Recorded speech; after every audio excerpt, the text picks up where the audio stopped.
Colonel McGregor, tell us a straight scoop about Ukraine war. Well, I think President Putin was emphasizing certain things that we in the West don't really pay enough attention to. First of all, he's emphasizing strategic interests in the broad sense. We tend to personalize everything, and that's ridiculous. It doesn't make any difference whether the leader of the United States or Great Britain or any other sovereign state and the leader of Russia love each other or hate each other. What counts are interests, strategic interests. We've gotten away from that because, frankly, I'm talking about the United States, we're not pursuing our strategic interests. We have no strategic interest in eastern Ukraine. In fact, one can make the argument that the only real strategic interests we have are in prosperity, peace, and stability, all of which are inextricably intertwined. We are preeminently a commercial power. People talk about the American empire. Well, it's much like the British Empire in the sense that we are a commercial empire.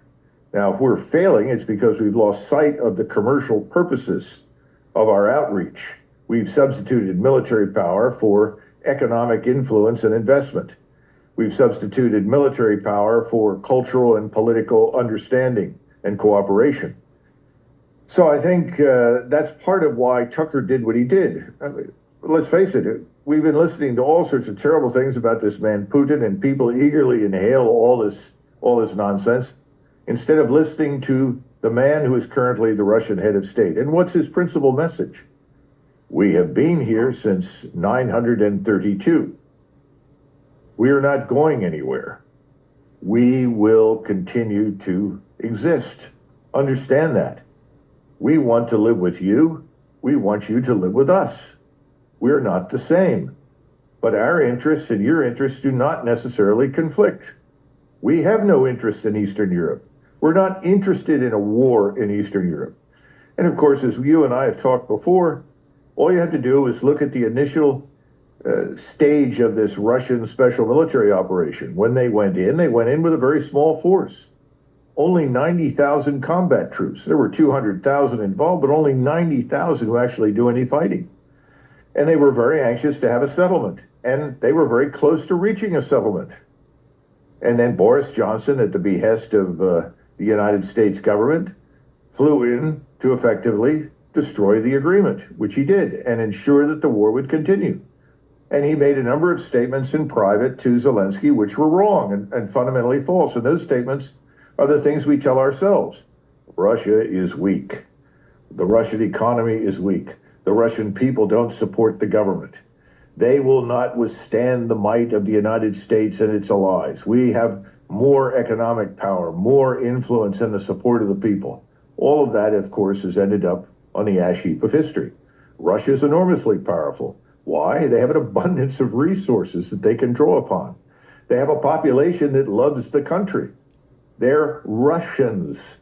They believe in themselves. They believe in their religion. They believe in their country and their leadership. Does that mean that they all love Putin? Certainly not. But they believe in what they are and they're willing to fight for it. So we set up Ukraine for failure and we've destroyed that nation. We've killed hundreds of thousands of Ukrainians needlessly. We've driven half the population out of the country, probably 1 million plus wounded on top of the more than 500,000 dead. It's a catastrophe. And you know what? At some point, the United States will do what it has always done. Leave. We just leave. We are preeminently a maritime power and an aerospace power. When things don't go our way, we pack up and we go home. We are only a land power in the Western Hemisphere. And so that's one of the reasons we've tried to fight this war against Russia on the cheap at the expense of the Ukrainian people. And I would argue at the expense of the Europeans, whose economies are in ruins. So in sum, I have not much more to say except that this is what's going to happen in the future. We will just leave.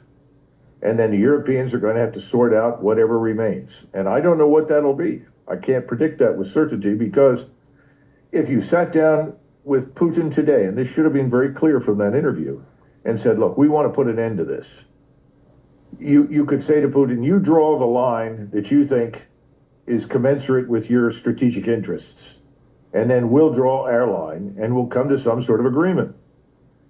And no one's willing to do that. But that's the quickest and easiest way to end the war, because we're not going to attract any positive investment into Ukraine to restore any measure of civilization there until this is over.